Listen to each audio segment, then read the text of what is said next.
Linear algebra के theory session में ये हमारा फर्स्ट लेक्चर है और इसमें हम स्टार्ट करेंगे वेक्टर स्पेस। वेक्टर स्पेस किस तरह से चेक करते हैं ये आप लोग जानते ही हैं। तो VS हम शॉर्टकट यूज़ करेंगे वेक्टर स्पेस के लिए। और वेक्टर स्पेस से मोस्ट ऑफ द एग्ज़ाम में सवाल नहीं पूछे जाते हैं, सवाल पूछे जाते हैं सब स्पेस से।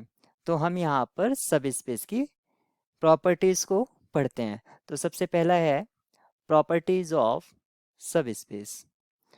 प्रॉपर्टीज़ ऑफ सब स्पेस। तो हमारे पास सब स्पेस की कुछ प्रॉपर्टीज़ हैं। तो यहाँ पर हम तीन प्रॉपर्टी को कॉल करेंगे। एक तो ज़ीरो सेट और V, ये आपके दोनों ही ट्रिवियल सब स्पेस होते हैं, इनको हम ट्रिवियल सब स्पेस कहेंगे। और जब भी आपको कोई भी प्रॉब्लम को चेक करना होता है तो उसको ट्रिवियल पर आप एक बार चेक करके देख लीजिए।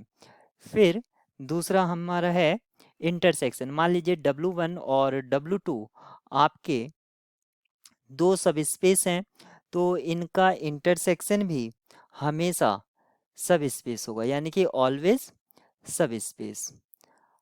अब देखिए यहाँ पर इंटरसेक्शन कहा गया है, यूनियन हमेशा नहीं होता है। तो मैं अगर लिखता हूँ यूनियन नॉट ऑलवेज, लेकिन हम इसको सब स्पेस बना सकते हैं।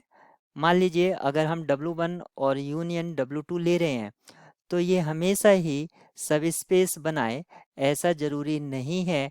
लेकिन अगर हमें इसे सब स्पेस बनाना है टू फॉर्म सब स्पेस, टू फॉर्म सब स्पेस, तो हमें क्या करना होगा, किसी एक को एनी वन, कोई भी एनी वन कंटेंड होना चाहिए सेकंड वन में।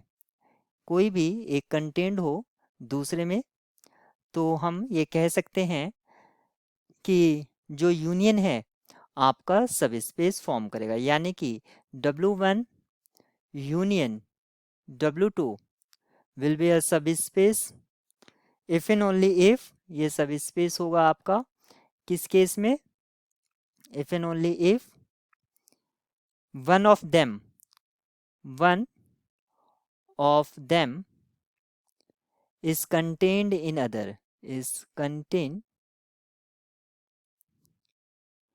in other। यानी कि जो एक सब स्पेस है अगर वो दूसरे में कंटेन्ड हो जाए तो ये आपका सब स्पेस फॉर्म करेगा।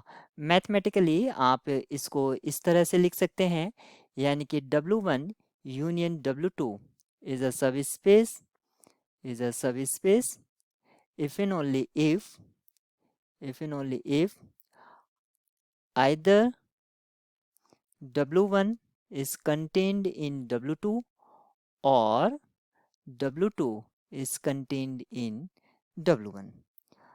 अगर ये कंटेंड हो जाता है तो कंटेंड होने का मीनिंग है कि जो यूनियन है वो आपका W1 या W2 ही हो जाएगा। इसका जो मीनिंग है, ये मीनिंग क्या हुआ कि यूनियन जो है, यूनियन आपका वन ऑफ सब स्पेस हो जाएगा। वन ऑफ सब स्पेस आइदर W1, क्या तो वो W1 हो जाएगा या आपका W2 हो जाएगा। और W1 और W2 पहले से ही आपके क्या हैं, सब स्पेस हैं। इस तरह से जो आपका यूनियन है वो आपका सब स्पेस फॉर्म करेगा। कभी कभी आपसे पूछा जाता है कि स्मॉलेस्ट सब स्पेस क्या होता है।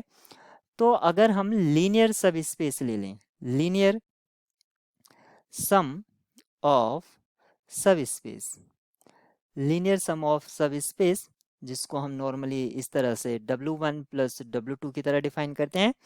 और ये जो होता है हमारा, ये आपका स्मॉलेस्ट सब स्पेस होता है।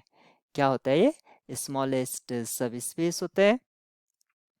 हम यहाँ पर लार्जेस्ट सब स्पेस की बात नहीं कर सकते हैं क्योंकि कितना भी बड़ा हमारा सब स्पेस हो सकता है।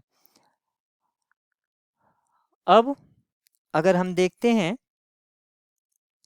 और ये जो लीनियर सम होगा ये दोनों को ही कंटेन्ड करता है, यानी कि W1 contained in W1 plus W2 और W2 is also contained in W1 plus W2, ये लीनियर सम में कंटेन्ड होगा। ऐसे ही हम डायरेक्ट सम निकाल सकते हैं, डायरेक्ट सम ऑफ सब स्पेसेस। सब स्पेस का डायरेक्ट सम किस तरह से हम यहाँ पर डिफाइन कर सकते हैं, यानी कि W1 O प्लस, इसको O प्लस में रीड करूँगा जिसको हम डायरेक्ट सम बोलते हैं, W1 O प्लस W2, इसको I read O plus W1 plus W2, इस तरह से। तो यहाँ पर फर्स्ट एलिमेंट, यानी कि अगर मैं लिखता हूँ if V belongs to capital V, ये आपका जो कैपिटल है ये वेक्टर स्पेस के लिए मैं यूज़ कर रहा हूँ। अगर कोई भी एलिमेंट है तो हम उसको किस तरह से लिख सकते हैं, यानी कि V equals to W1 plus W2, इस तरह से हम उसको लिख सकते हैं। और ये जो है हर एक एलिमेंट के लिए हम कर सकते हैं। तो जो डायरेक्ट सम है, हम यहाँ पर एक नोट लिख सकते हैं, every direct sum is linear sum. क्या होगा? लीनियर सम होगा, लेकिन इसका कन्वर्स मे और मे नॉट बी ट्रू।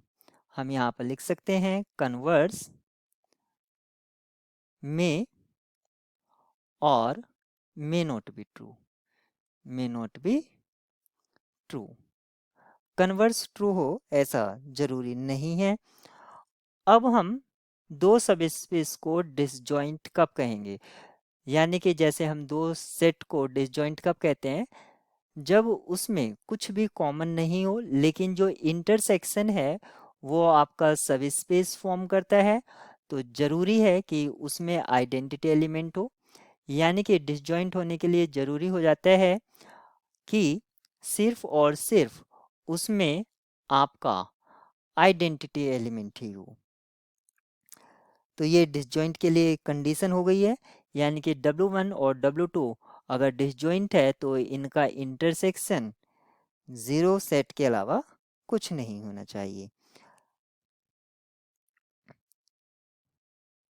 अगर वेक्टर स्पेस V को हम लिख पा रहे हैं W1 डायरेक्ट सम W2, तो ये जो W1 और W2 है इसको हम कॉम्प्लीमेंट्री सब स्पेस भी कॉल कर सकते हैं, कॉम्प्लीमेंट्री सब स्पेस, क्योंकि इन्हीं दो के डायरेक्ट सम से V आपका बन रहा है।